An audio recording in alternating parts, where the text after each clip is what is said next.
What's up, y'all?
Didn't play my 0 zeros there. What's up with that? All right, so yeah, that was one beat. We're gonna listen to one more, and then we'll get started with today's session. But yeah, let me get this other one loaded up.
Nice. All right, cool.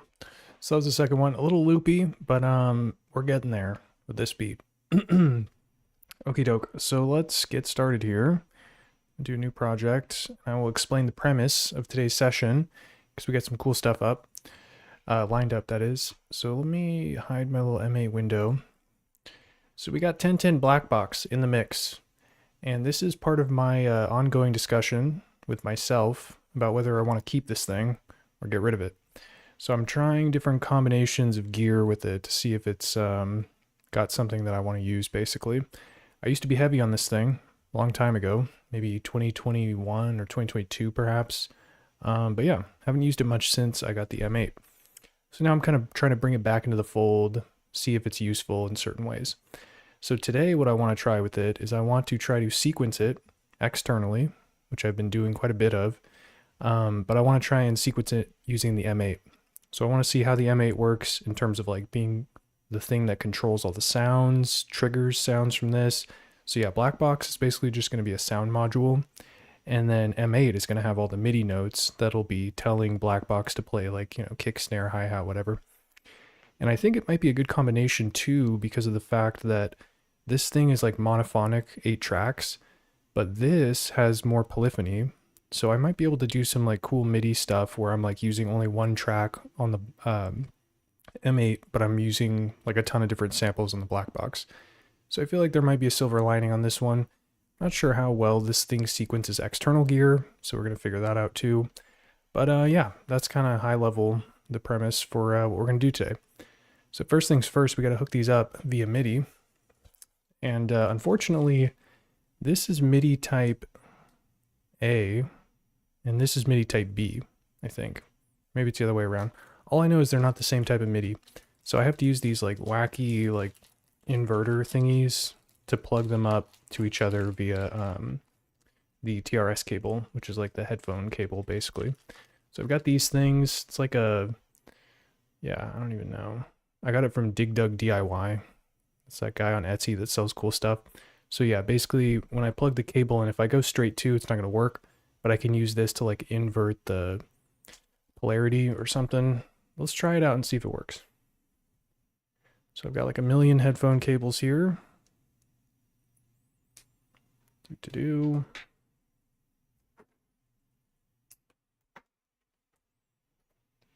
And then this one. All right, I've got it set to flip. So it's gonna switch it around. So let's see if this actually does what it advertises.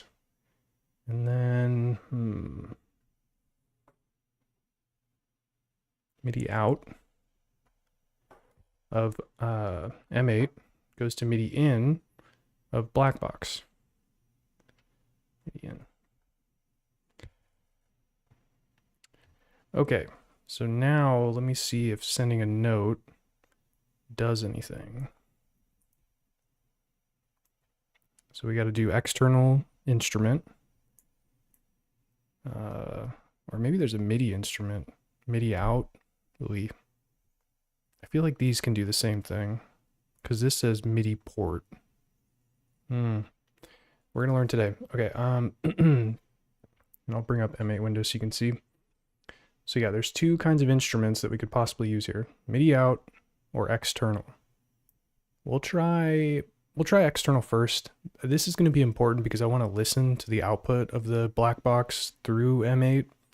So I think using this will allow me to hear what's going on.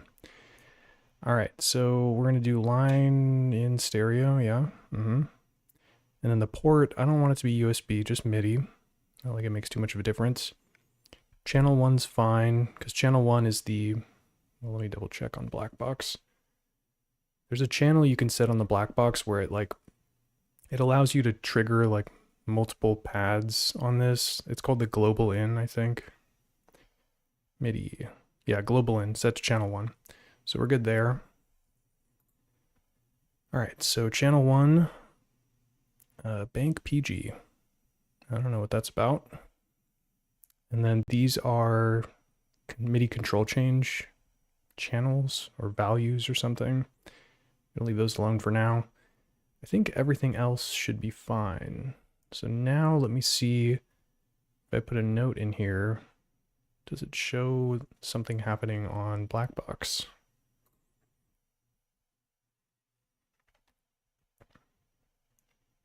Yeah. So I'm like sending C4 and it's playing this pad. And my assumption is that as I move up the keys, yep, it's playing all the different, whatchamacallits. And then C5 is playing this one. So yeah, these are numbered 1, 2, 3, 4, 5, etc., all the way to 16. All right, so C4 is where we're at, and that'll allow me to trigger some samples. This is going pretty well, I think. I do want to do like MIDI out of this back into the M8 too, so that I can use the keys mode to like play some of the, well, I don't even know what I would play. Because I don't want any sounds on here, or maybe I do. I mostly want the sounds to be on here, but I could do a combination of the two for sure. All right, well, we'll get to that later. The other thing I want to do is be able to hear the black box. So let me do another cable here.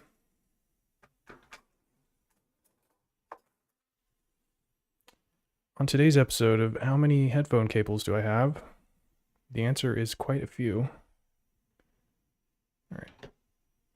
And then this will be going line in of M8 to headphone, or basically line out essentially of Blackbox.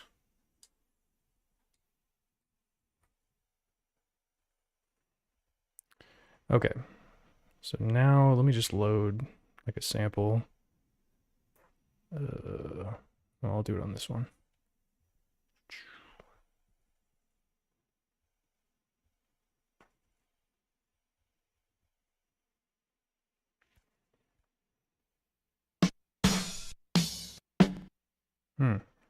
So I can hear it when I'm holding this note down. Ooh, this is going to get complicated.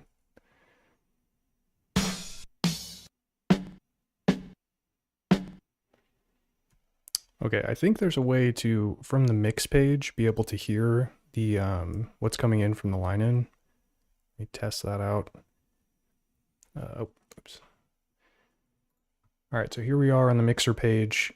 Yeah, I'm pretty sure that these values determine how loud the input or the incoming signal is. And this one's set to 0, 0. I think it's muted by default, so you don't like accidentally create a feedback loop or something. We don't have to worry about that here because the out of M8 is not going to the in of Blackbox, so there's no chance that it'll feed into itself, I don't think. Let's hope not. But yeah, so I think if I turn this up, oops. Yeah, so now I can hear what's playing on the black box, but it's super quiet. So I probably have to do, wait, maybe I'll do C0 just to start us off. It's a pretty strong signal.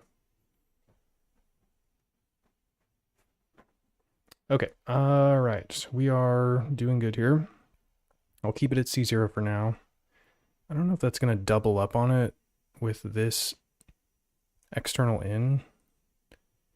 Maybe the external in is not necessary if I can just hear it.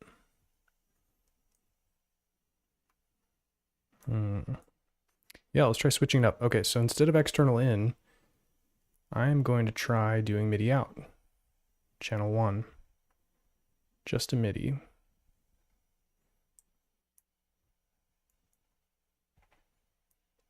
And it is triggering the black box. Nice. You can see in the bottom left corner there. Okie doke. So yeah, this is looking pretty chill. And I do want to try and do some basic sequencing to see how it behaves when it comes to like notes overlapping each other. Because the fact that it's monophonic means that the M8 the like notes stop each other. But I want to see how that behavior plays out if I'm controlling something externally. Like if it'll still, I think it'll obey the envelope settings on Blackbox, even if the notes cut each other off. So we'll find out. Yo, Still Life, what's up, man? How's it going? Thanks for tuning in. How's it hanging? Okay, let me just load up basic kit then on Blackbox.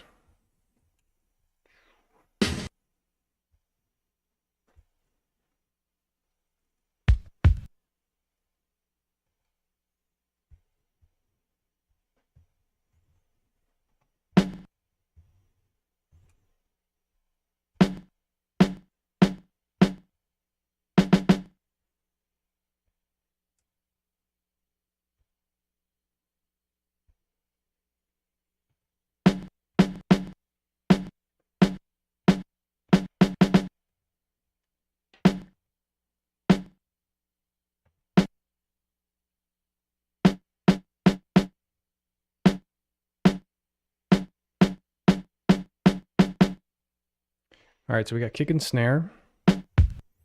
Let's keep going here. Maybe a hi-hat.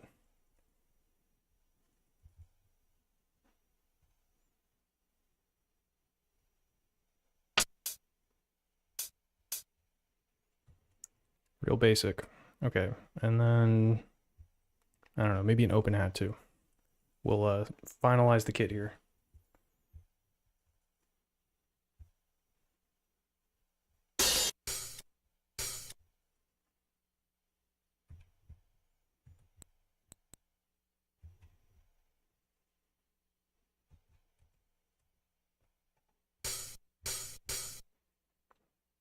Nice. All right, so we've got our 4 sounds here. Let's try to do a basic sequence in M8 and see what happens when these notes overlap. But yeah, Still Life's saying chillin', waiting for the weather to cool down so I can grill. Dang, man. Yeah, it's getting hot. Even early in the morning, it's been pretty warm, so hopefully it cools down so you can yeah, get the grill going. Because yeah, it's 4th of July weekend, so that's what's up. Okay, let me see here. Gonna need to change this to C5. That's the snare. And then we'll do kick. And then hi-hat.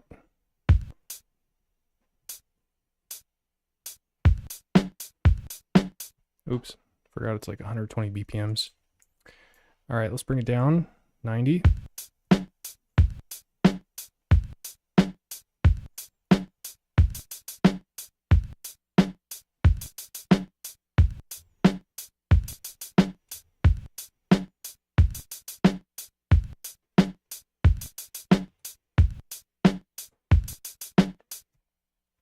All right, so it's kind of hard to figure out what's going on here, or if it's actually cutting each other off. It doesn't sound like it is, but let me do like a super long sample at the beginning,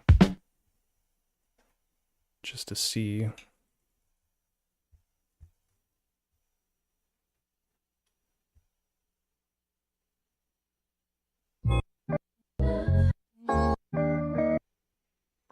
And yeah, this is the sample we're going to be working with today, so might as well just try it out here. And that would be...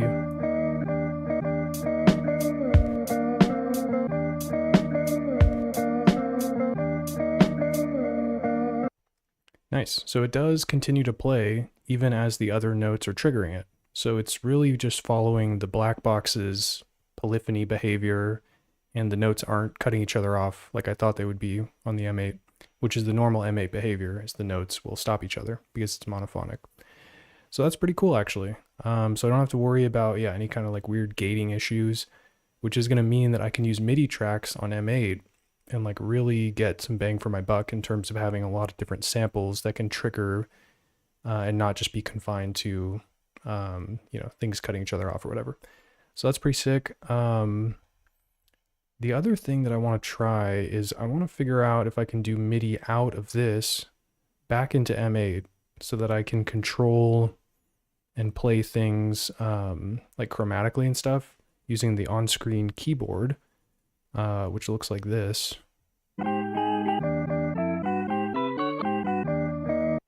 Nice. And basically I want to be able to push these and then it plays notes at different pitches here. So I think that would be pretty neat. Let me figure out if that's possible. So we'll do new instrument here, and then let me clear these out too. Or I guess I'll just leave them on. Okay, so we got this instrument 01. We'll do something basic, so like macro synth, I guess. Where's my favorite triple triangle? There we go, or triple sign. Okay, so I gotta do MIDI out of this to MIDI in of M8. Look at this, I'm gonna have every single plug plugged in. It's the first time I've ever done that. That's what's up. And yeah, as I mentioned before, we've got some type A, type B differences going on here. So I have to use one of my little adapters. Bop boop. Yep, flip it.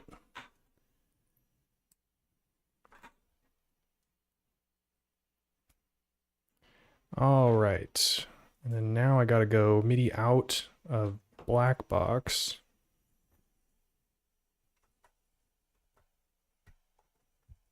to MIDI in of M8.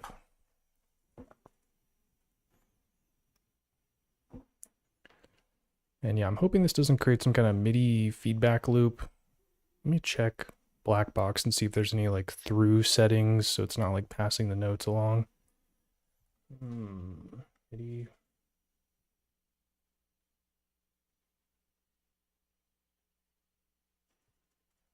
Yeah, I'm looking for something that says like MIDI through. So that says through. MIDI in through, which I don't want. And then enabled for MIDI out. I think this will work. Okay, let's see. So now let's change the MIDI settings of this pad here.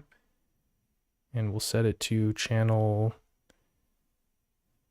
Oh wait, it just says MIDI in. Does it not have MIDI out?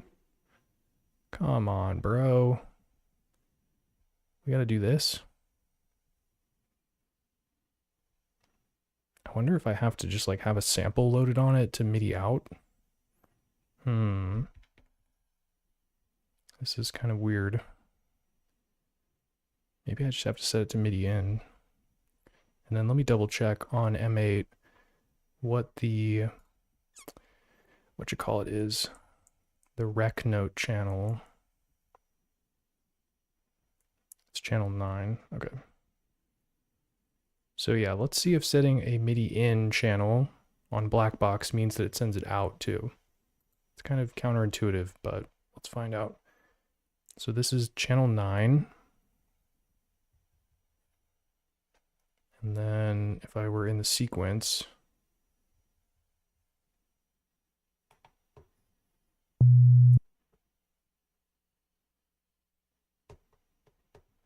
doesn't seem to be doing anything. Okay.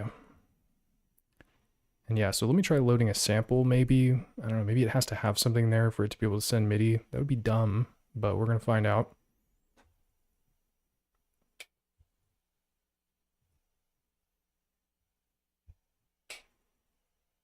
Bring the volume all the way down so we can't hear it.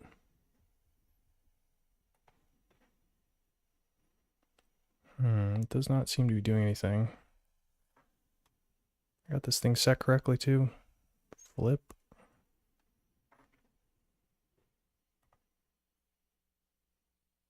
And then I've got MIDI out enabled. Main. Maybe you can only send MIDI in this sequence. Ooh, that would be gross.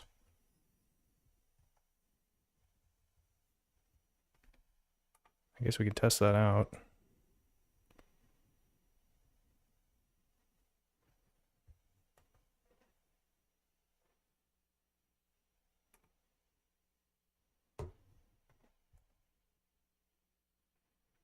Not seeing it doing anything on M8, so I'm not sure what exactly is the MIDI out situation here. I guess these are pads. Maybe I'll change it to like the chromatic mode.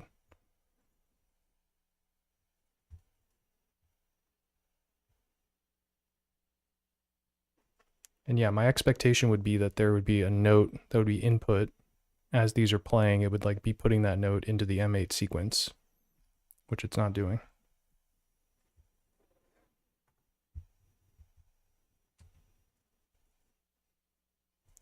All right, so there is a MIDI out setting in the sequence. This is not looking good. Channel 9.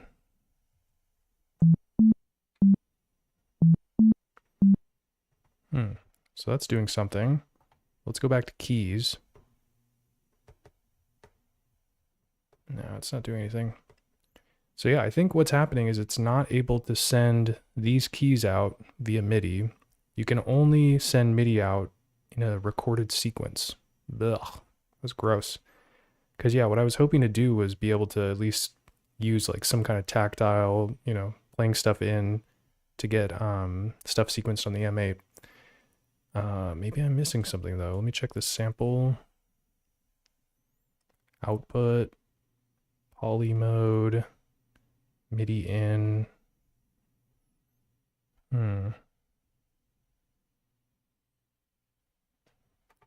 What about doing this? Nope.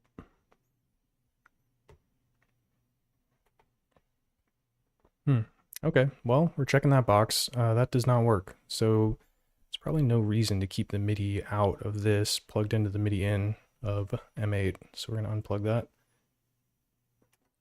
Boom. Save ourselves a cable here.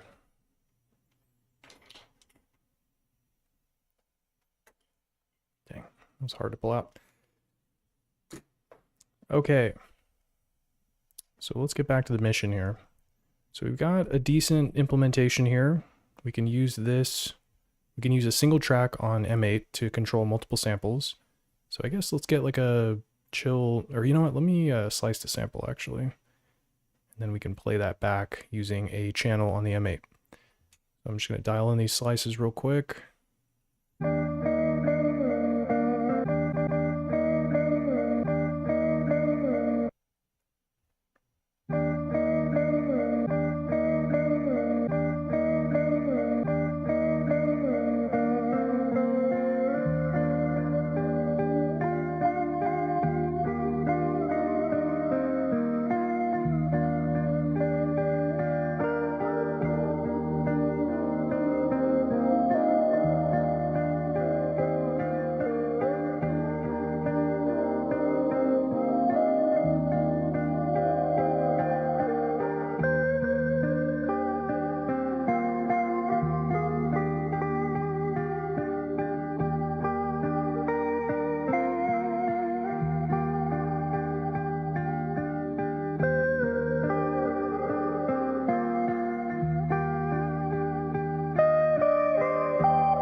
Let's see if I got that right. But yeah, animal virus, aminimino virus is saying maybe press play on M8. I'm not sure, but I think the ability to input MIDI into the M8 was created and maybe in the new manual. Yeah, you could totally do MIDI in on this. But I think the problem is the black box is like it's not able to send MIDI unless you have the data, the MIDI notes in the sequence. And my goal was to like be able to press the keys and send the MIDI as opposed to having it in the sequence. So yeah, M8 can definitely receive MIDI, that's for sure. I think the black box is kind of the problem child here. But yeah, I do appreciate the tip. And I'm going to look into it further to see if I can figure it out. But for now, we're going to keep on trucking. So I just put in like 1,000 lazy slices. Let's see how well these things sound.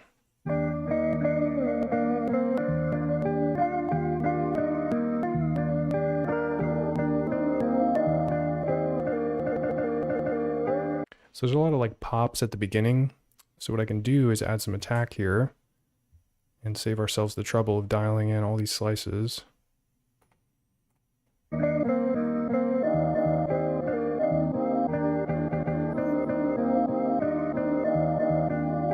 Nice. So got rid of the pops, which is chill.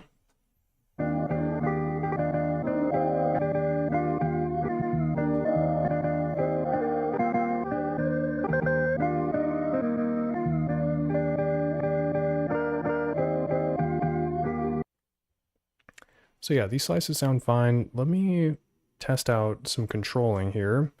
So let's say I want to use track 20, or not 20, track 2, chain 20, to send notes that'll basically trigger the slices on the black box. So to do that, I need to set the MIDI in channel on Blackbox config. MIDI in for this one, we'll do channel 2, I guess. And then I have to do a new MIDI instrument. Oops. Okay. Yeah, so MIDI out, channel 2. Doesn't really matter if it's MIDI plus USB, but I'll just do MIDI just to be safe there. And then now, I think if I go all the way down to C1, it'll start playing the slices. Whoops.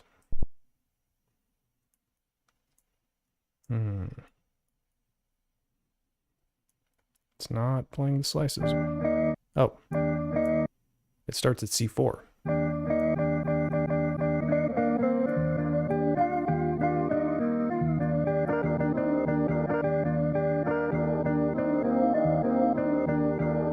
Dude, that's what's up. And then I can get like a basic pattern going here.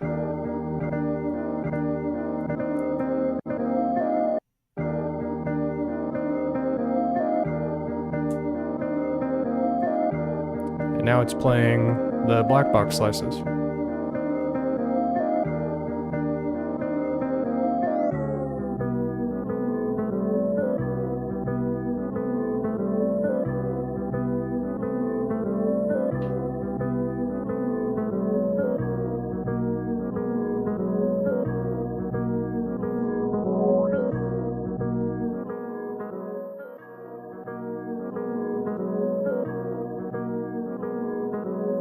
Yeah, it's a pretty long riff.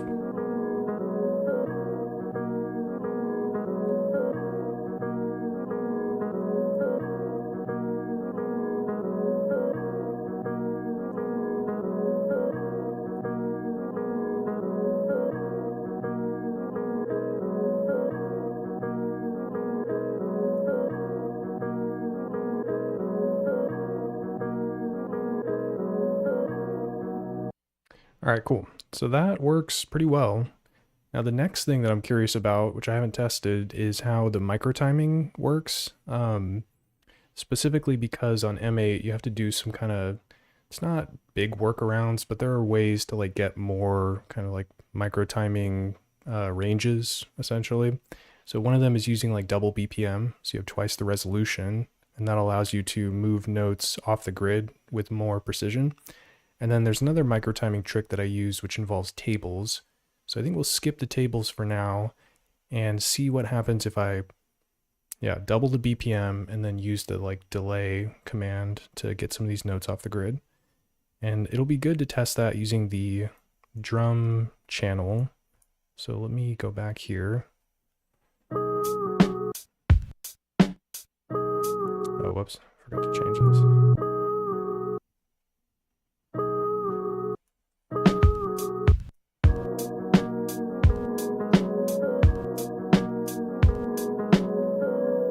Okay, so that's where all my drum one-shots live. Let's do double BPM. So 86 times 2. On today's math quiz, what is 86 times 2? It's 172. So we got 172, do. And then I have to double the number of ticks, which is basically like it's like a quantity between the steps. It's hard to explain. But this will increase it so that I have the double BPM and then I'll have double ticks. So it'll still sound like it's 90 or 86 BPM. So let's do that. I gotta make it 0C. Okie doke. So yeah, it's 172. Sounds like it's 86.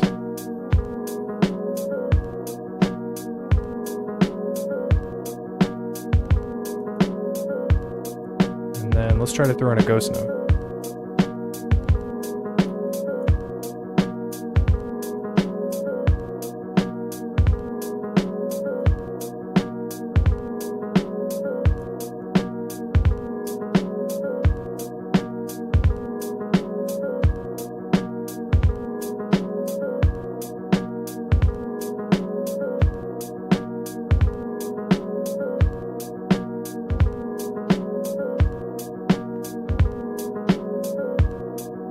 So yeah, super basic, but you get the point. And it is moving them off the grid with the precision that I intended.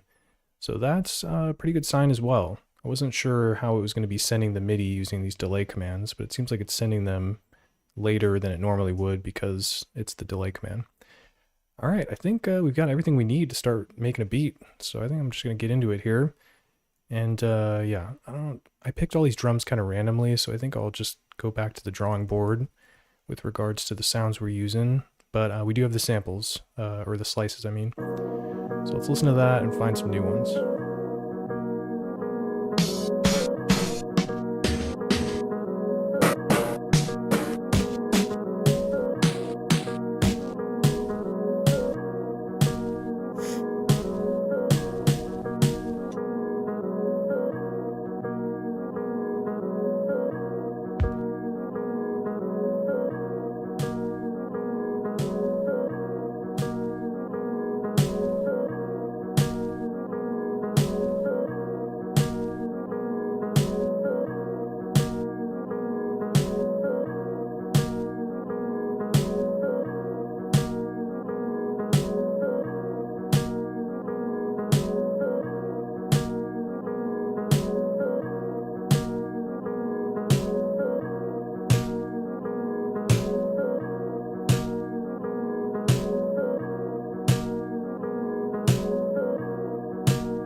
of like that double hat pattern.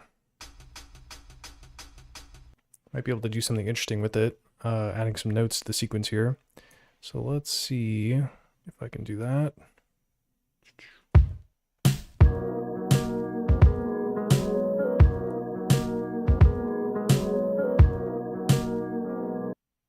I just realized though, I'm not going to be able to put a hi-hat note on the notes that have the kick drum on them or the snare because they already have notes on them. So I may have to use another track to kind of get the mileage that I want out of it. Interesting. I wonder, I'm trying to think of some like goofy workaround here. Maybe I could use, I feel like there's an FX command that has to do with like sending MIDI notes. It's like, it allows you to send a chord. It would be interesting if I could use that to send two MIDI notes, one to the kick drum and then one to the hat. Oh man, I don't even know how that works, but let's try it out. Okay, so I think it's at the bottom here, mixer/effects. No, that would be like stuff on the mix page. Instrument mods. Oh, current instrument. I think this is it. Add a note relative to the bass note. MIDI pitch bend, MIDI program change, pitch, volume. Oh, here we go. This could do it too, maybe. Chord, first digit, first note, second digit, second note. Yo, you see that? It's triggering both of them, the kick and the hat. Because it's triggering the main note, which is C5 or C#5, and then it's doing one note above it.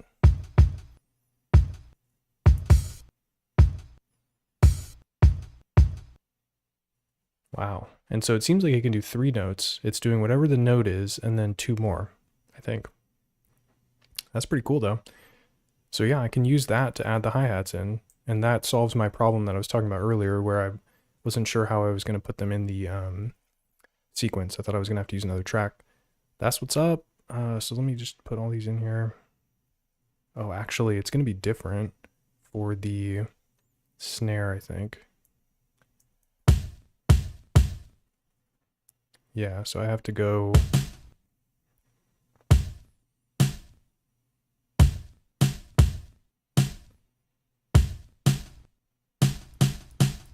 There we go. So it has to be 0-2 for the snare.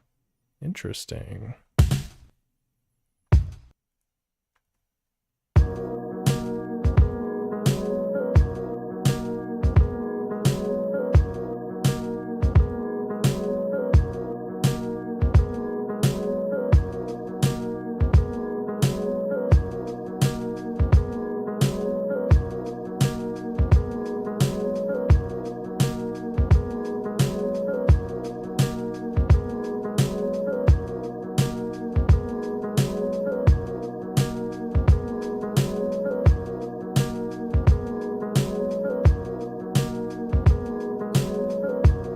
That's sick.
I feel like the problem now though is that it's getting very complex in this sequence, and if I want to add or make changes, it might be hard for me to like figure out like what is doing what.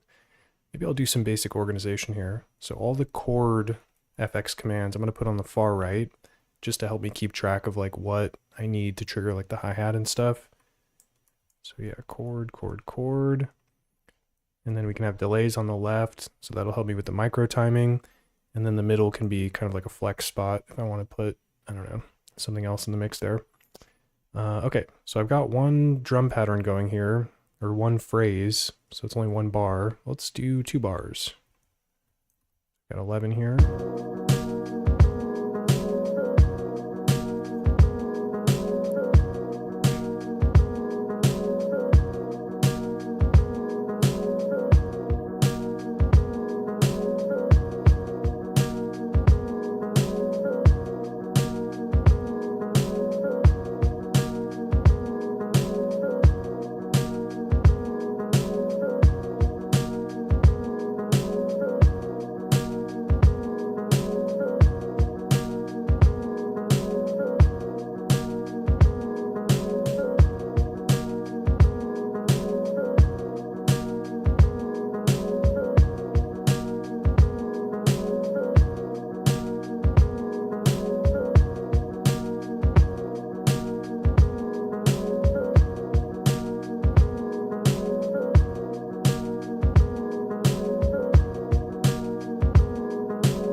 Dude, appreciate that, Strolog. And yeah, I got the open hat too, so let's figure out how to pepper that in.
All right, so we got a nice little drum riff going.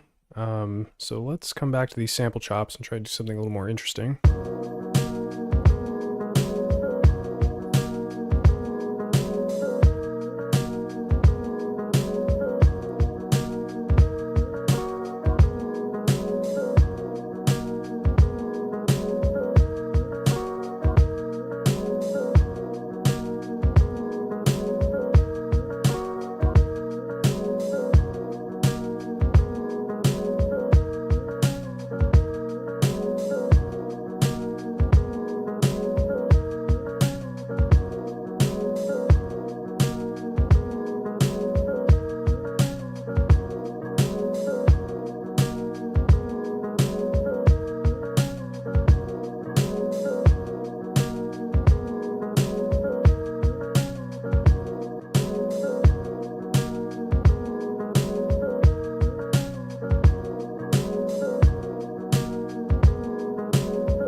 All right, that sounded pretty chill. It's a little bit hard to like get the right slices dialed in because the sequence is so like, that's the thing about the MA. It's very precise, but it also is not like the kind of thing where you can just kind of jam out and tap some pads like on an MPC or something. You kind of have to like be very meticulously putting in notes and stuff, which is not a bad thing at all. Okay, so we've got basic riff here and the drum pattern. I think the bass line's probably next.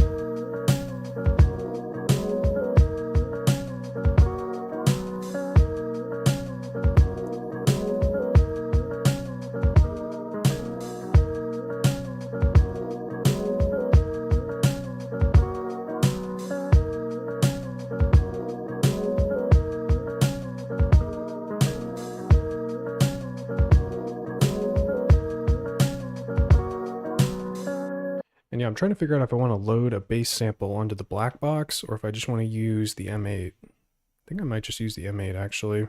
So let's do that.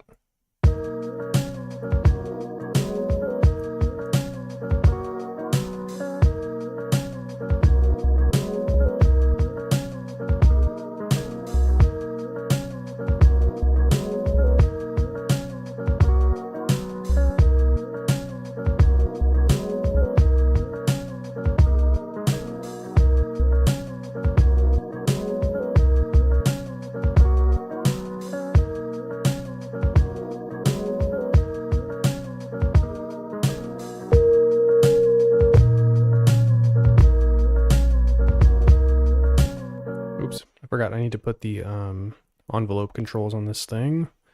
So yeah, we're gonna go to the mod page and set the destination of the envelope to volume. And then from here, basically it gives it release, which I can make a little bit tighter.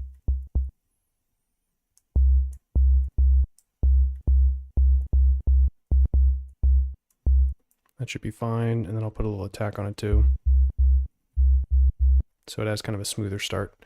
Okay. And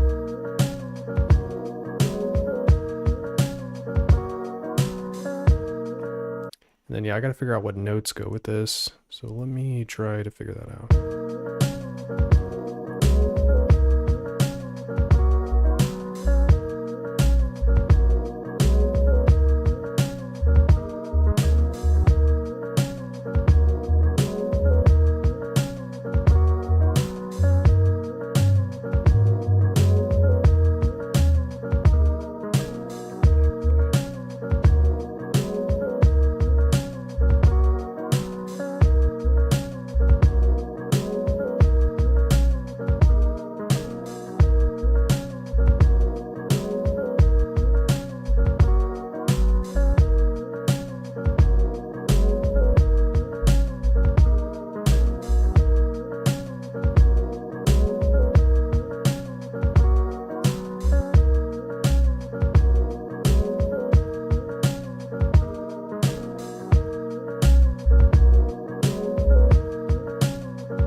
So maybe the root note is B? I don't know. It's kind of hard to tell. But I think we're going to vibe with this. I'll throw in some Bs and kind of move things up and down. See if I can figure it out.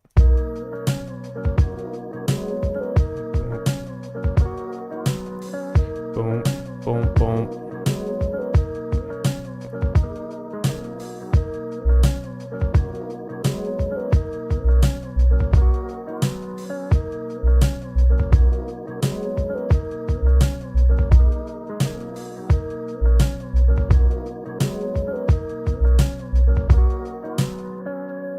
Working on that. Yo, Flex Vanity. Thanks, man. Yeah, it's kind of got like a sort of, I don't know why. For some reason, when I heard this one, it made me think of the term shoegaze. I don't know anything about that genre, but it's kind of like a sort of reverby guitar type deal. So I don't know if it's shoegaze or not, but it makes me think of it. Yeah, you can kind of just throw slices wherever, which is dope. And if you're interested in the sample, Flex Vanity, you can download it for free. I hate to do the plug, but I'm going to do it anyways. So yeah, I got the Patreon set up for free. You don't got to pay for it.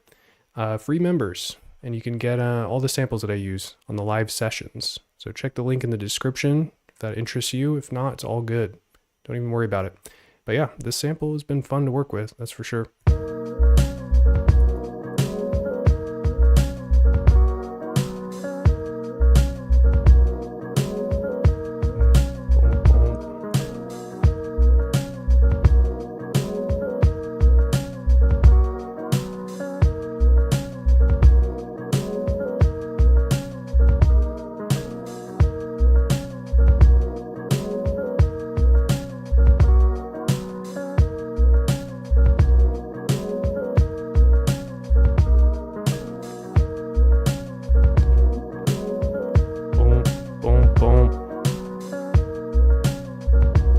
Yeah, that's kind of the vibe.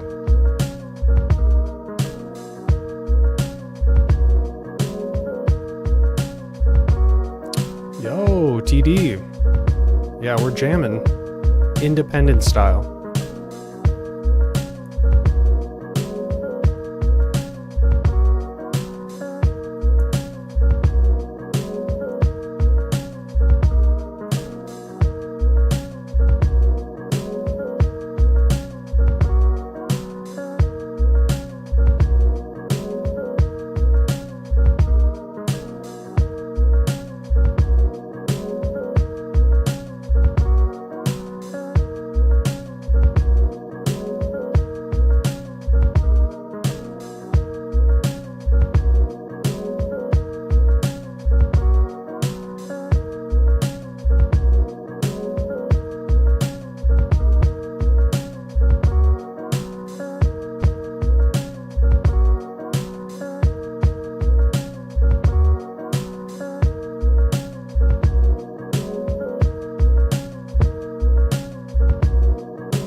Nice. So we got the bass line dialed in there.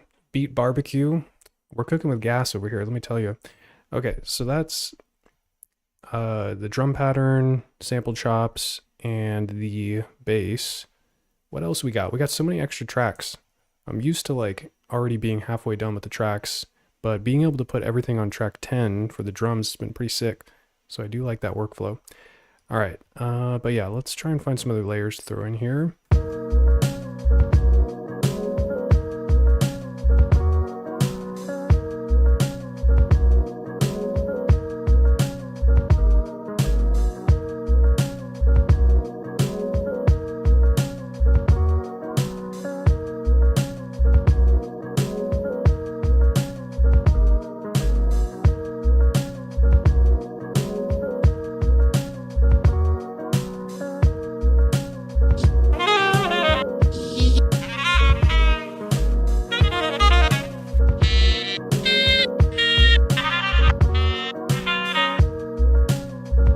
Back to the horns.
Something like that, I guess. Yeah, it's very nice and convenient to be able to play the touchscreen piano. You do not have the ability to do that here, but that's not going to be too much of a problem. All right, so yeah, this Rhodes sample sounds chill. Let's get the MIDI configuration configured. So I got to create a new instrument here, new MIDI out instrument, that is. Da-da. And then this one will be, well, I got to pick a channel too. All right, let's do channel 3, I guess.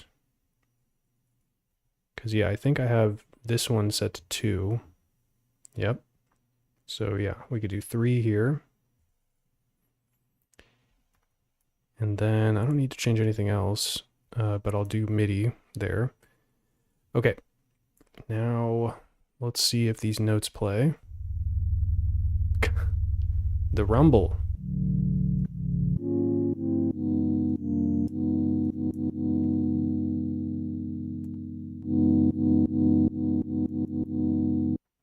Interesting. So C6 is playing the pitch, the normal pitch of it.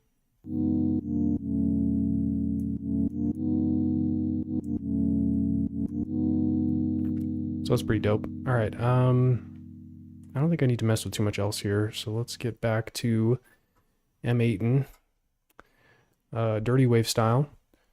Yo, dude, Samurai Chill. What's up, man? It's been a long time. How's it hanging? What's new with you? Okay, so let's get these dialed in here.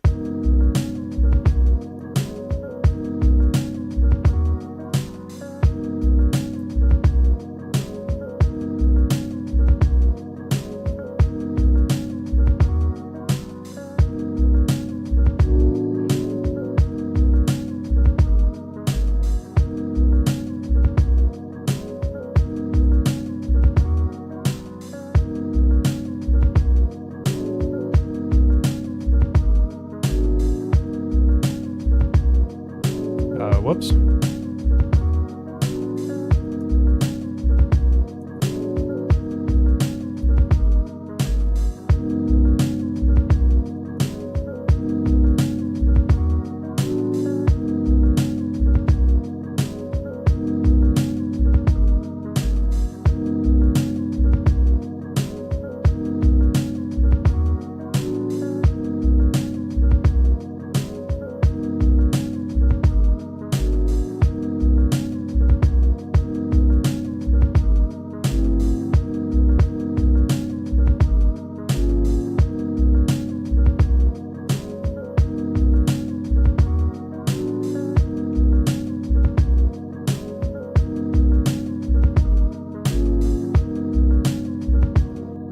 Nice. So let's chill a little riff for the Rhodes. That's what's up. But yeah, TD writes in and asks, what's your creative process like? Almost always start with the drums?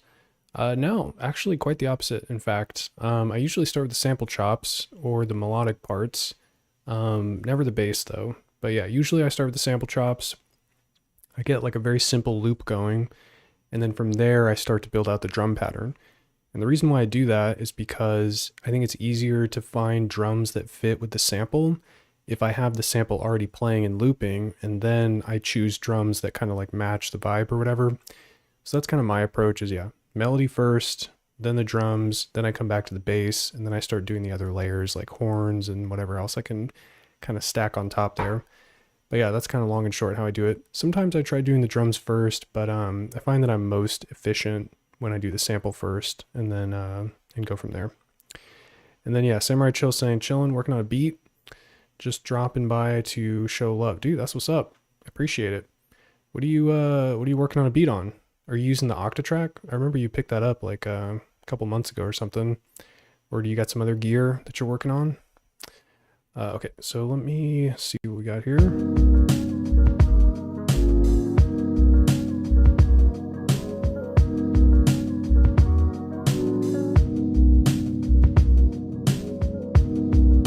Dude, that's what's up. Getting the reps in.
TD waiting for the teenage engineering poop, the POOP. PO mixed with an OP as well. Dude, that would be sick. The PO I get down on. I've got, let me show you how I get down. Got these like Beatmaker boutique cases. These things are sick, man. Yeah, the pocket operator workflow is super fun. Dude, check it out. Waifu style, dude. I'm living the waifu lifu. I don't know if you know. Then yeah, I keep the batteries in here. Dude, I love the pocket operator though. It's a lot of fun. If they found a way to merge it with something else, that would be sick. Yeah, when they made the KO2, I was like, I remember hearing about it but not seeing it yet, and I was like, oh dude, it's probably like a super powered pocket operator. But it's like kind of different. It's much bigger, and I feel like they were, yeah, taking like some departures from the original PO concept, which is sick, by making the KO2 as opposed to the KO1, which is the PO33. Then yeah, Samurai Chill, using the Octatrack Mark II with the Mini Brute. Dude, that's what's up. That sounds sick. I'm glad you're yeah, getting some mileage out of that Octatrack. Thing sounds dope. I know people do cool stuff with it. You know, John makes beats and all that type of stuff. All right.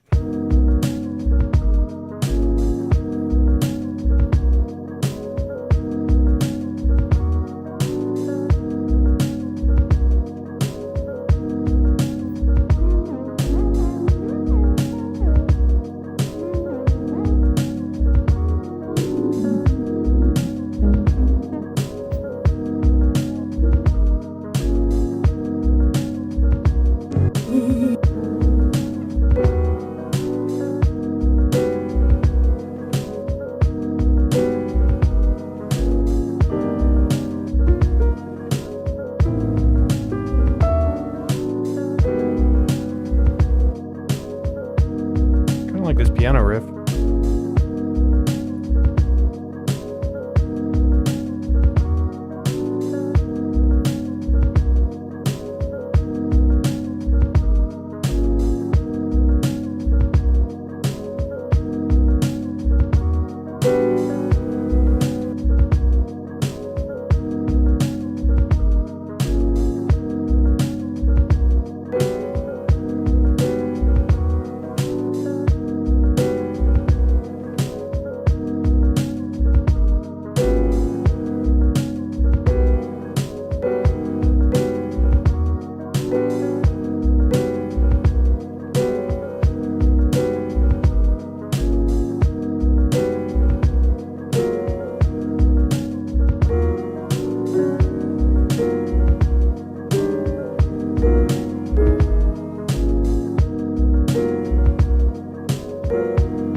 Like that, I guess. Yeah, Samurai Chill saying, I haven't touched my MPC in months. Dude, that's what's up.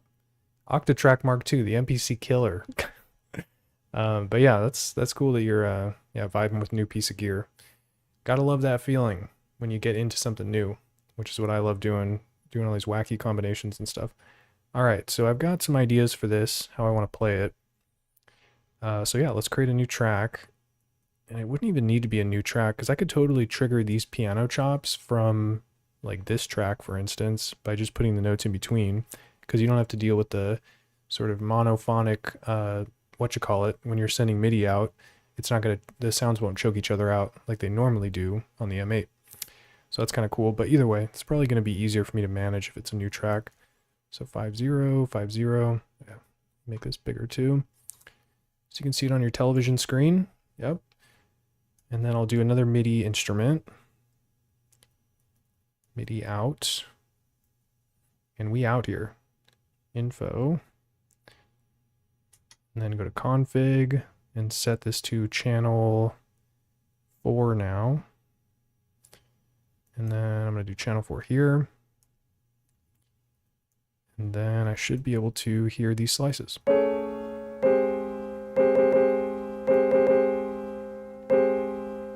put some attack on this thing too.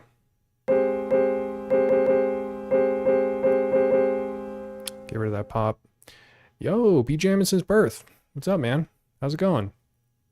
It's all good here, but what's good with you?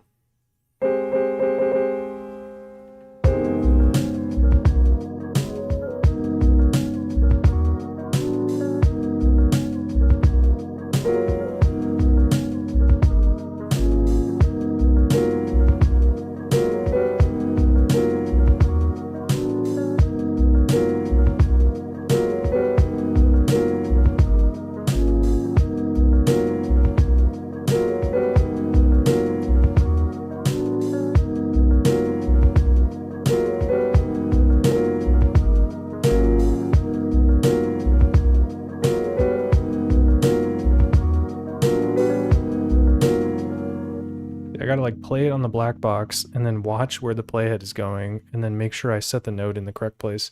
Seems bass-ackwards, I know, but it's the way we're living. I think if I could have figured out how to do the MIDI out into this, it would have been much more streamlined, but could not figure it out, so it's all good. Okay, I gotta put some delay on these notes, so let's do that. DEL in the house.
Something like that.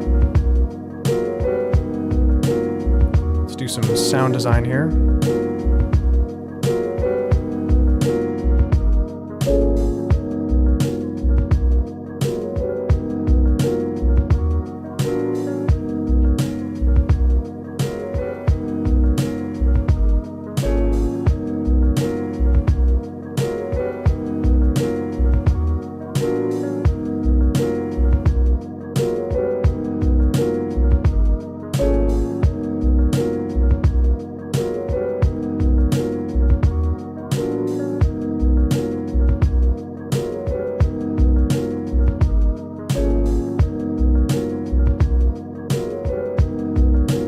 Lower in the mix there.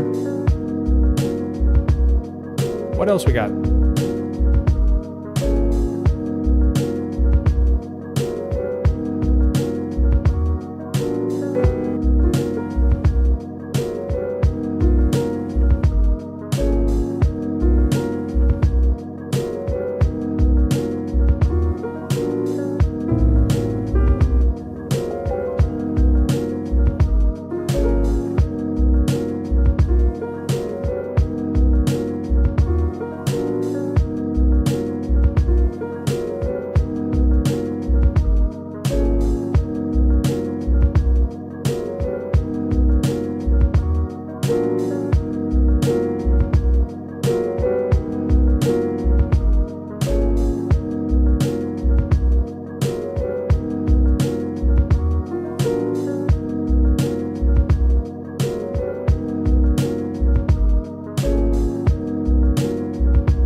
getting lost in the sauce here with all these MIDI channels and instruments and stuff.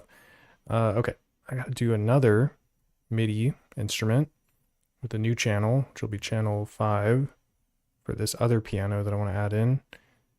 Oh, it's already channel 5? Ruh-roh. How did that happen? Okay. Either way, number 5. All right, there it is.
Nice. All right, the pianos sound chill.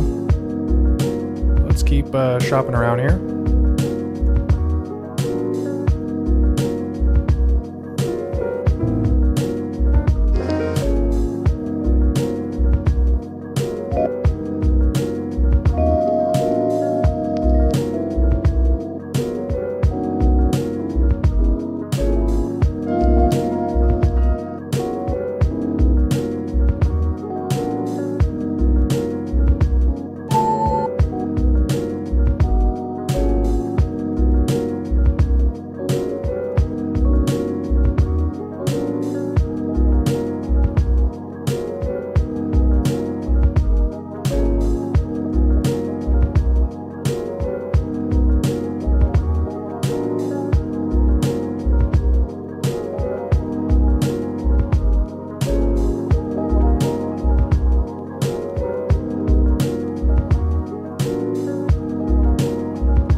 Not even sure what this sample is.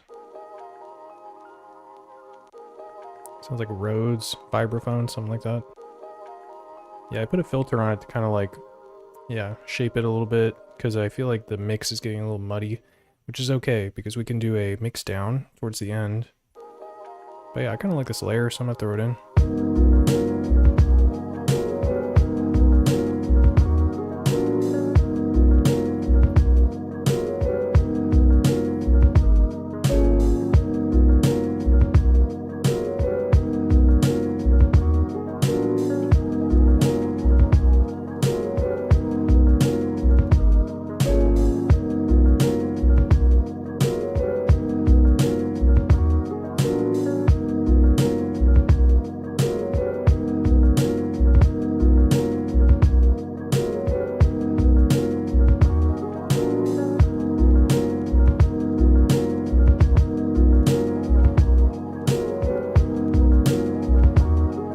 go.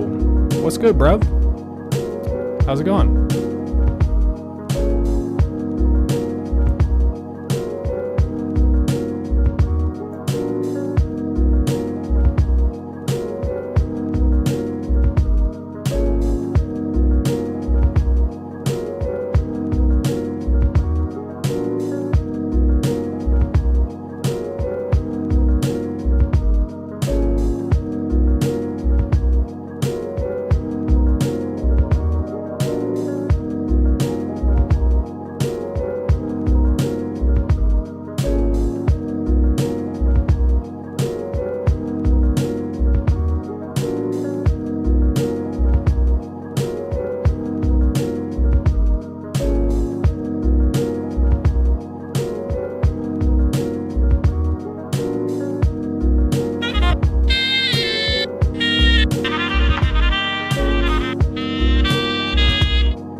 Wow, I was not expecting the waveform to look like that when I loaded it up.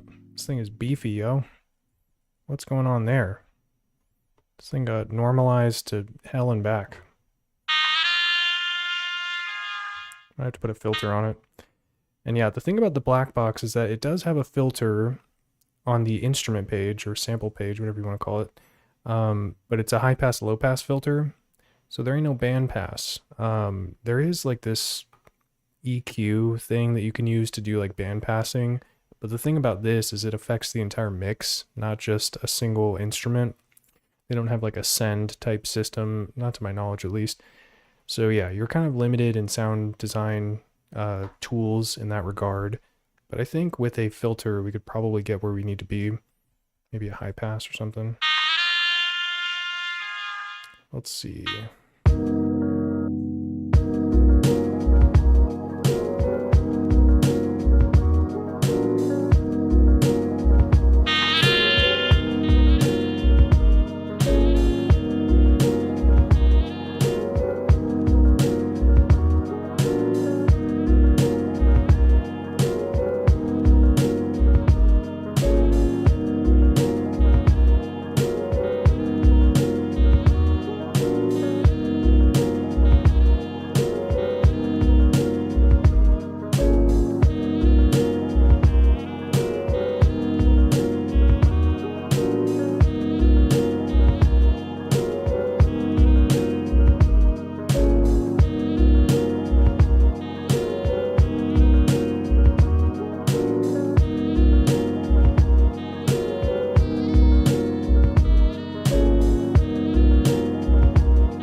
Whoops. Yeah, I think that might be as good as we get. Something like that. And yeah, I hit it with the low pass. Doesn't sound too bad. Okay, so let's get this dialed in here.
Nice. All right, cool. Yeah, so the horn sounded pretty nice.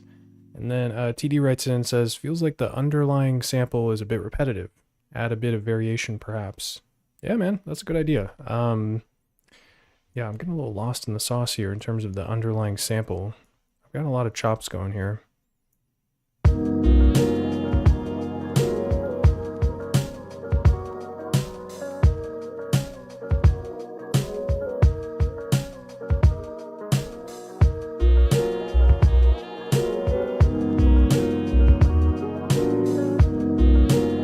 There's like a ton of layers. All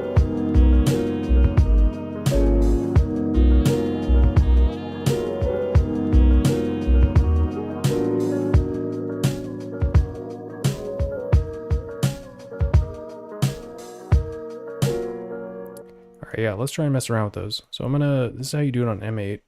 Let me make the screen bigger. Okay, so you can do this thing called making an island. And basically it's like a separate section of the song where you can just work on certain parts. So it's pretty good for like just kind of having like a placeholder and stuff. However, I think if I play these two, 10 and 20, which is the drums and the underlying sample that TD was talking about, I think it's still going to play all the other layers. So you have to add like you just have to put like an empty chain in there just to like kind of keep it from playing. There we go. All right, so let's try switching up some of these samples, or slices.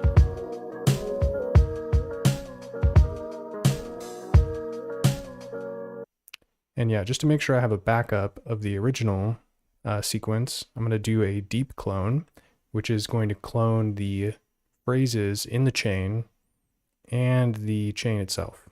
So you do Shift, Option, Edit, Edit. Clone, chain, and phrases. So 20 had 21, 22, 21, 23, and then 20 was hanging at the bottom here. And now 21 has 24, 25, 24, and 26, but they have the same notes inside them. So now I can kind of like build something different and add the variation that TD's talking about. So let's try and do that.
Yo, Leifenar, what's up, man?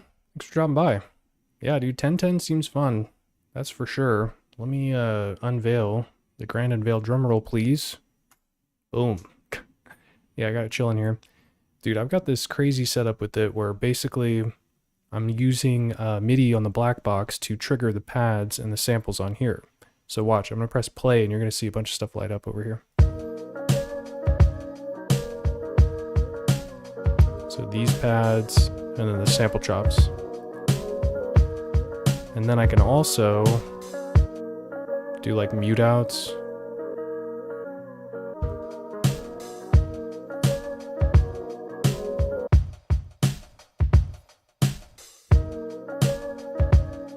So yeah, it's pretty chill. And it's a little more tactile, because yeah, the thing about M8 is that it's like very much just these buttons and that's it. But with this thing, at least you have like an on-screen keyboard. Kind of feels like Koala Sampler in a sense. And they've got some cool sound design tools too as well, like filters and pitch and level and stuff like that. So yeah, it's a pretty fun combination. I'm digging it. I'm using Blackbox in different ways, basically as a sound module, essentially.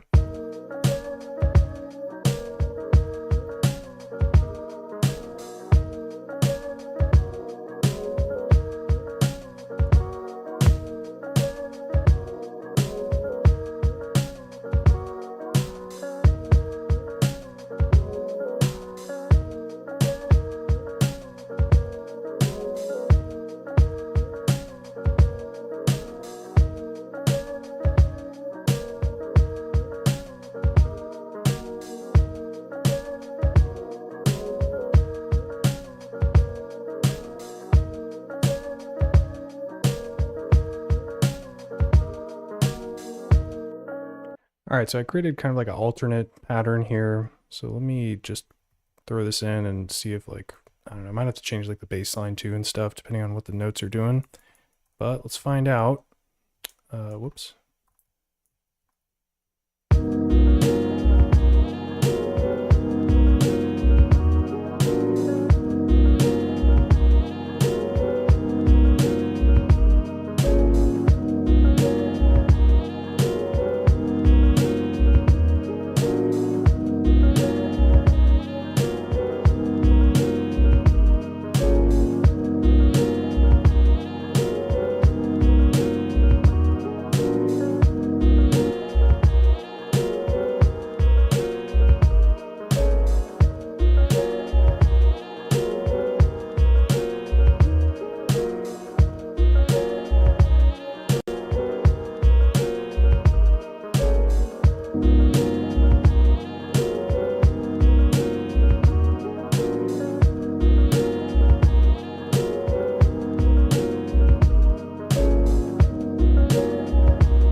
So yeah, doing some mixing here, adjusting some of the levels to make sure everything kind of sounds right. Because yeah, it seemed like the sounds are kind of stacked on top of each other. Beefy. But yeah, Leifenar is writing and says, I have been playing with my Zero Coast, Zero Control. Oh, dude. Heck yeah, man. Yeah, I appreciate you stopping by. It's always nice to see some familiar faces, or names, I mean. I could see a couple big drum hits in the middle. Oh, yeah. All right. Yeah, man, yeah, I feel like the rhythm section is a little bit static at this point. Kind of want to add a new perk sound or something, maybe like a shaker or drum fill or something. Or some big hits, dude. Who knows?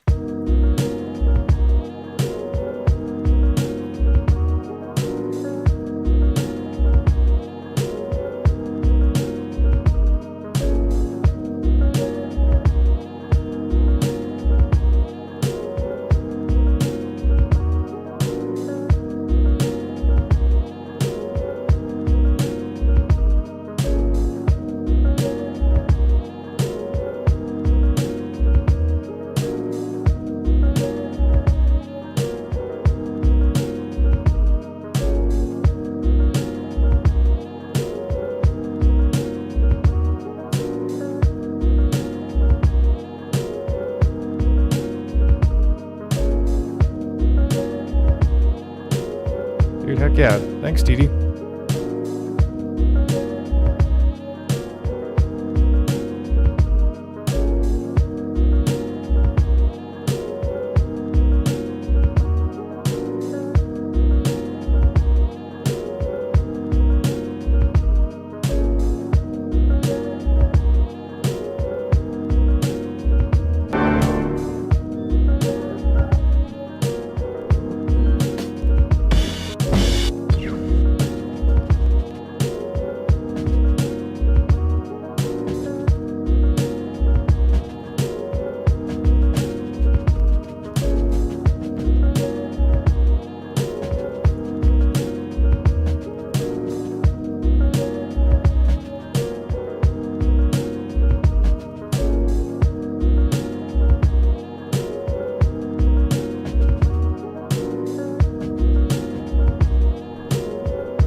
Dude, heck yeah. Yeah, Leif Vanar, thanks for stopping by. Take it easy, man. Okay, got this snare roll that I want to pepper in somewhere.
Take me forever to find this, find the right sample.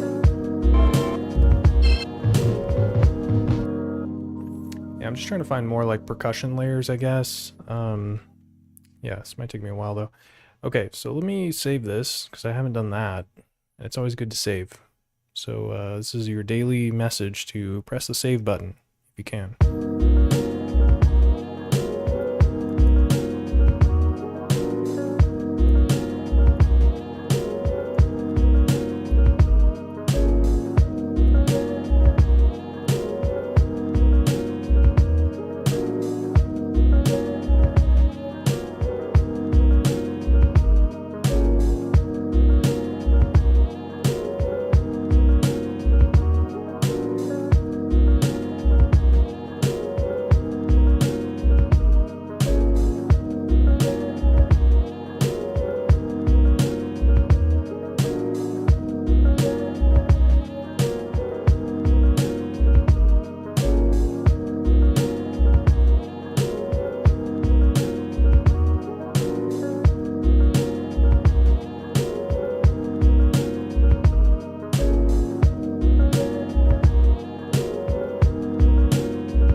that's kind of the goofy thing about using multiple devices to make a beat, is that you kind of have to like save things in multiple places. So I saved the project on the M8, and then I also saved the project on the Blackbox.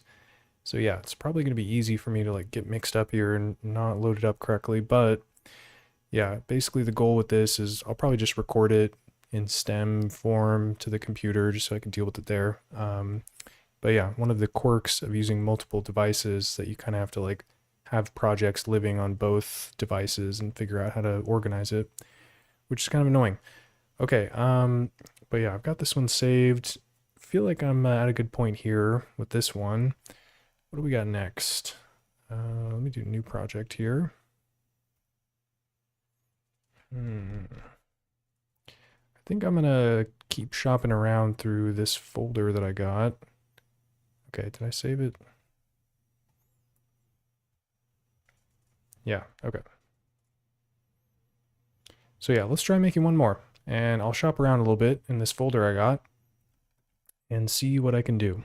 So let's check a look here. Starting from scratch. And then yeah, maybe with this one, I probably won't use the black box too much. Maybe I'll just do pure M8. Pure M8 madness. So we get that pulled up. And then we'll take a look here. Do a new sampler instrument.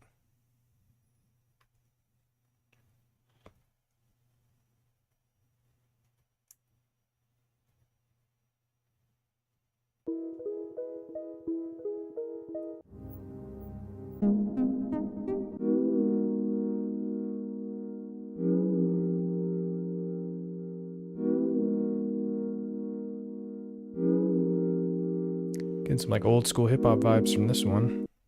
It's a pretty basic riff though.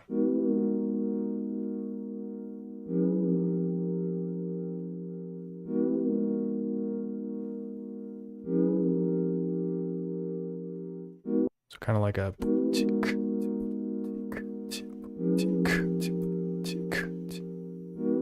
something like that. Let's make it happen. All right, so I just need to slice it. Slice and dice. And yeah, actually, I recently learned about a shortcut on the M8 for moving through the sample, the waveform, when you're in the sample editor screen. So what you can do is, so normally if you're holding edit and you push up and down, it's going to do like the coarse edit, which is going to move it like a big amount. And then if you do left and right, it does like the microscopic view where it gets very close. But I think there's a way to do it where you hold like option and you press left and right and it moves it at a different rate. So let me try it. Oh, wow. Yeah, it's kind of like jumping through it.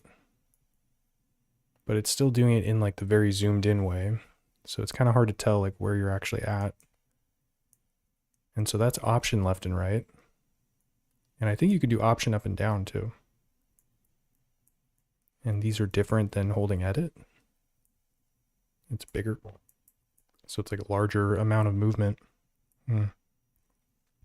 Yeah, and I think what it's doing is it's it's moving it in relation to the tempo that you have. So it's like moving at a certain number of steps or ticks perhaps. I don't really know. But yeah, definitely try it out and see if it gets you anywhere. You can do, yeah, option left and right or option up and down when you're in the sample edit screen. But yeah, let's get these chops in here. So we've got number one starting right here. Oh, this is easy. Look at that. Gotta love those transients. You know what I'm saying? All right, so we got our 4 there. So I'll overwrite. Set it to 01 slice file. And it's on C4, which is why I can't hear it.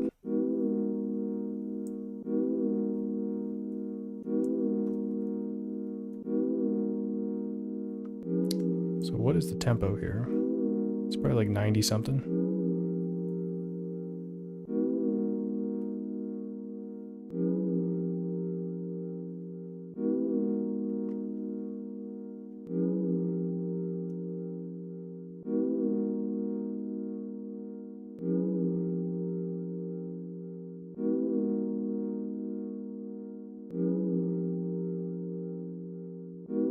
Kind of of getting a pop at the beginning of one of these. So let me take a closer look here. Probably hastily screwed something up.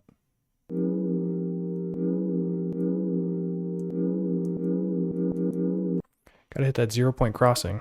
You know what I'm saying?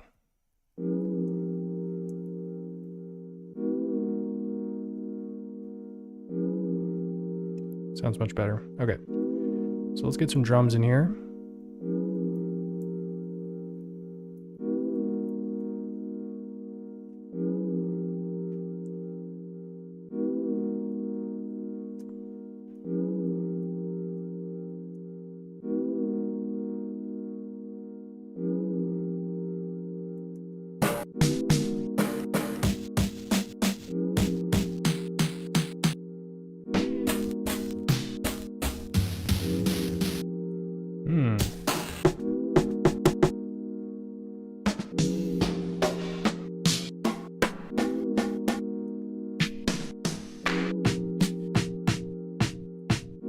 Could dig that one. Kind of got that old school vibe to it. I always forget to do this. Gotta bring it up to C4.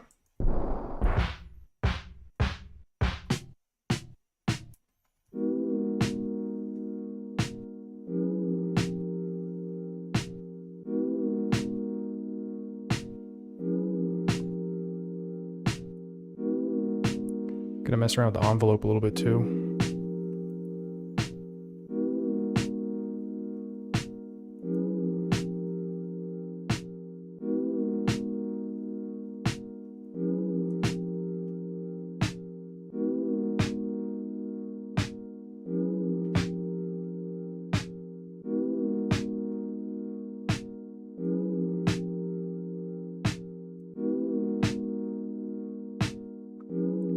All right, let's get a kick drum next.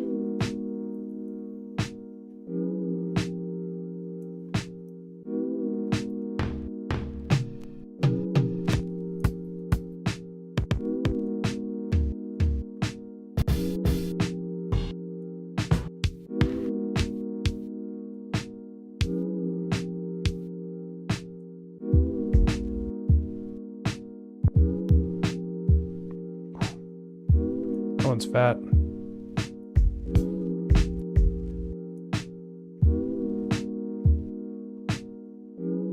I can dig it. All right, let's get this in here.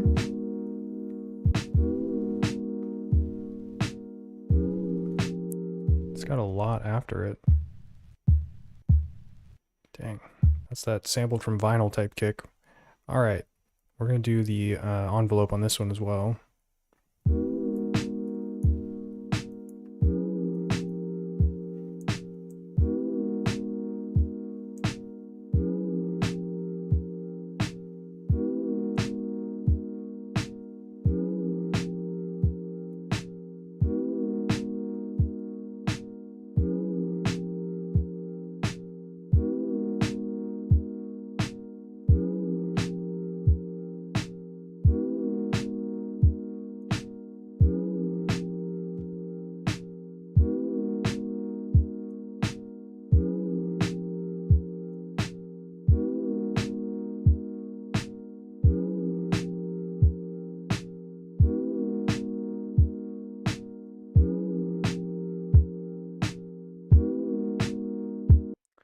And I'm going to mess around with the limiter, see if I can come up with something cool here.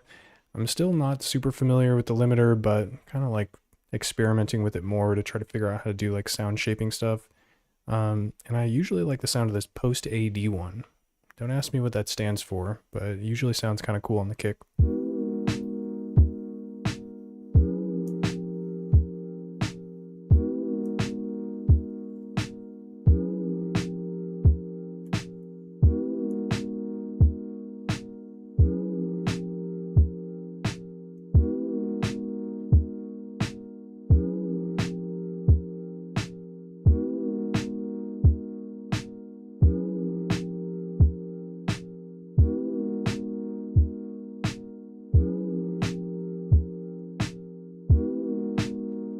Nice and beefy. All right.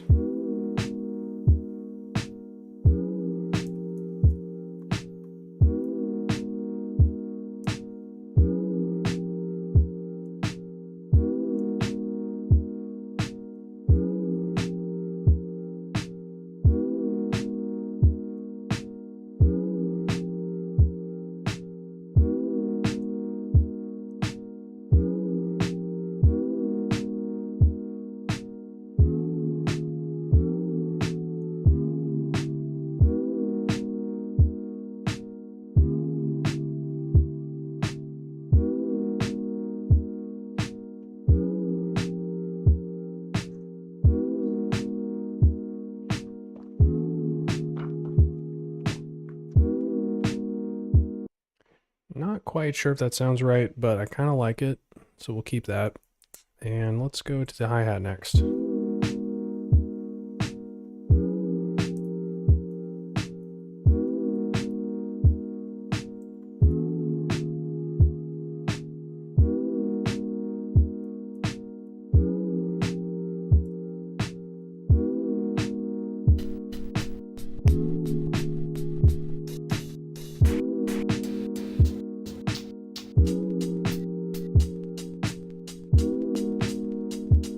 Yo.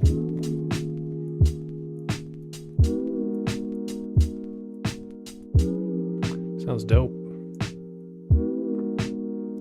Now, if only sequencing it were that easy. It'd be nice if they had kind of like a live input recording style, but they do not. And when I say they, I mean Dirty Wave himself. But yeah, let's just get these punched in.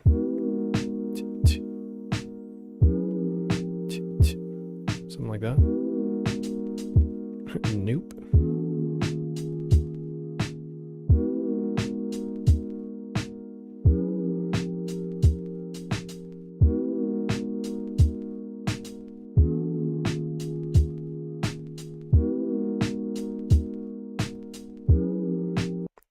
All right, and I'm gonna unlock the power of micro timing here. So on the last beat, I used the double BPM delay trick. Basically, it's not really a trick, but it's a workaround, I suppose you could call it. So this time I'm going to use a different trick, which is the micro timing table configuration created by the one and only Impbox. So let's go ahead and take a look at that. And this is what it looks like. There's a lot going on there, but it's all good. It's not that complicated. Okay, and then I'm going to put this on the hi-hat, paste it into the table. And yeah, basically what this is doing is it's kind of like playing the note a little bit later by an amount called tick FF, which is 200 hertz. So it's like a fraction of a second, basically. And so you can delay the timing of the note by certain increments of 200 hertz. So it can move stuff off the grid, in a sense.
All right, so let's do the same thing to the kick drum.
Nice. Okay, so this sounded pretty chill. It's only one bar though, so it's very loopy.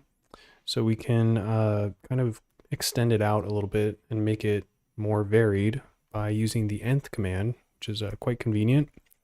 So yeah, let me pick some of these notes here that I want to trigger on certain, because yeah, the way the nth command works, if you're not familiar, is basically it, as the sequence moves through the phrase, it chooses, or it can basically like skip the playback of certain notes. So you can have it play like every other phrase or once every 3 phrases or something like that. So I can use that on some of these kick drum notes to basically like make it so that only some notes play on one half of the sequence and only some play on the other to build out a more varied arrangement. So let's do that.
Pretty chill.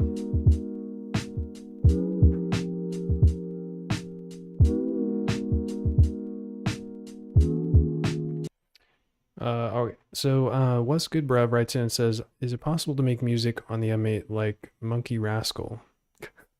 I hope I'm not going to date myself too much by saying, I don't know what you mean by Monkey Rascal. Is that like a piece of gear or an artist or something? Not really sure. Let me know. Or is it a video game? You know, I sound like an old man, but if you could clarify, I can give you a more detailed answer.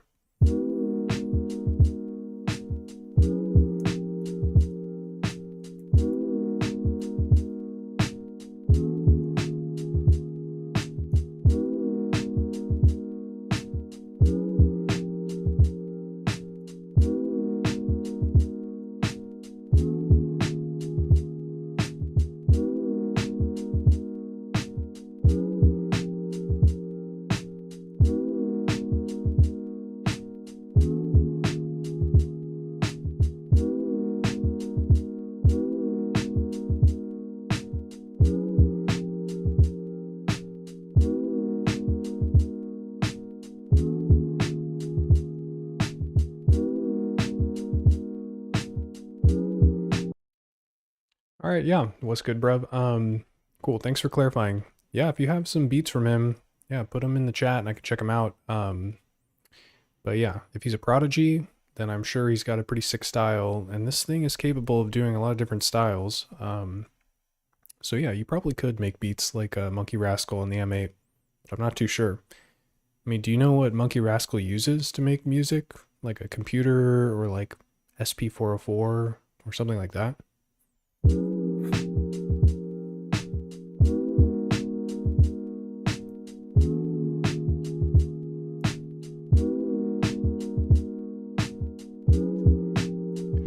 Alright, so the rhythm section sounds alright. Let's try to add some more layers in the melodic section.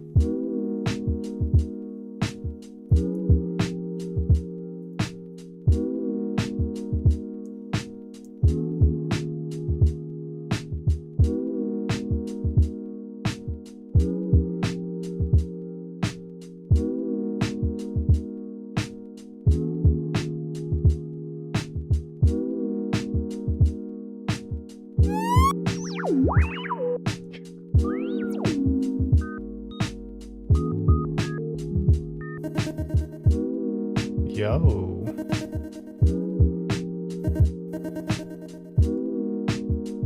I was gonna look for like kind of like an arpeggio type something. I don't know if this is an arp really, but I think this will get the job done. But yeah, what's good, bruv says usually Ableton Live 9 with stock plugins. Okay, cool.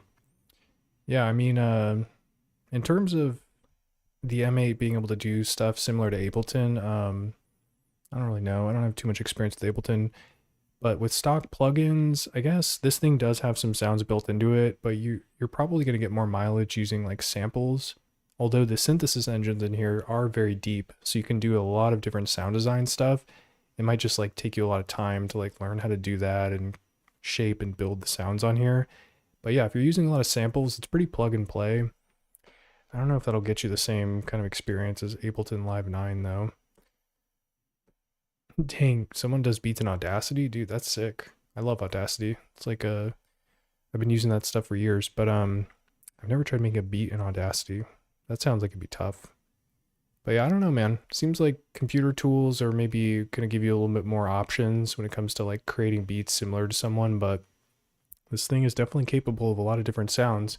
And people do different stuff with it too. Like DiBiase has like a unique style using the M8, and like a lot of the other people that use M8s have their own kind of flavor. So I'm sure you could do something similar to the people that you like and admire using a device like this. That's just my 2 cents.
So I got kind of fake delay on here by just putting another note in, quieter, and it sort of like extends it a little bit, kind of makes it sound like it's fading out a little more naturally. So just a little hacky way to get delay without using the actual delay send.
I was thinking about adding an open hat to this, so let's do that.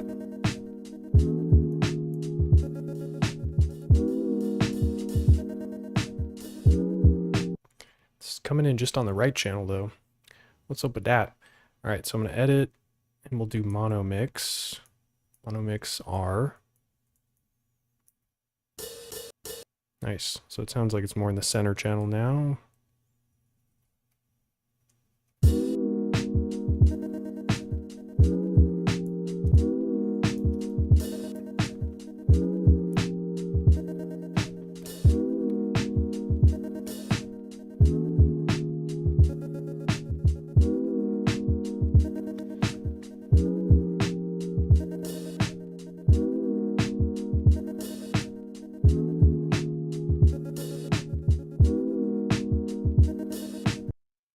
All right, so I gotta do my micro timing tricks here. Whoops. I have to find an instrument that I've micro timed. This one will work. then the open hat. Paste it in. Okay.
That's pretty sick.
Nice chill little layer.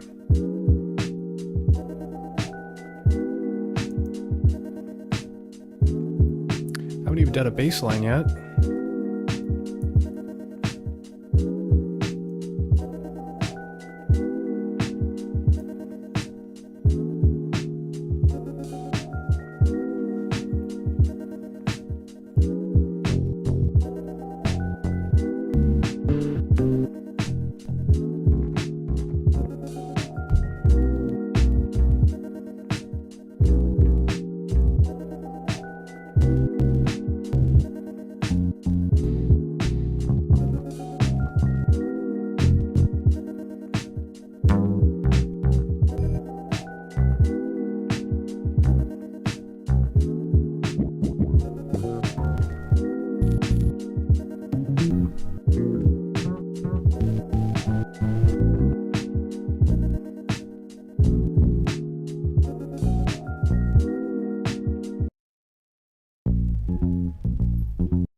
Think this will work.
let's see if we can get some percussion in the mix here.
Not quite the vibe there.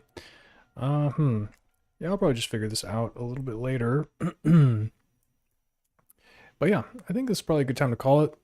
Getting a little hungry. I'm probably gonna eat some lunch. But yeah, I just want to say appreciate y'all rocking out with me. Thanks for tuning in, checking out the stream. Yeah, hope to catch you in the next one. I got a video coming out tomorrow too, which is about the Roland P6. So if you're interested in that, check it out. But yeah, until then, or until next time, that is, I'm going to say peace.